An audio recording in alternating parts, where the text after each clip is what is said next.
Guard natin guys, pero nandito tayo ngayon sa Bukidnon. Hi! Magandang umaga. Dito ay parang bagyo, mas malamig pa sa bagyo. Yeah.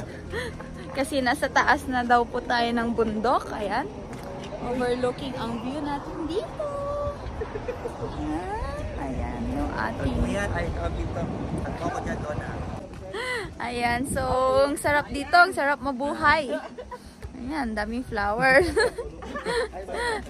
Nakakagaling ng gout po dito kasi ang ating national chairman kahapon ay sobrang paika-ika. Ngayon ay okay na. Gamot dito sa bundok. Ayan, daming gamot.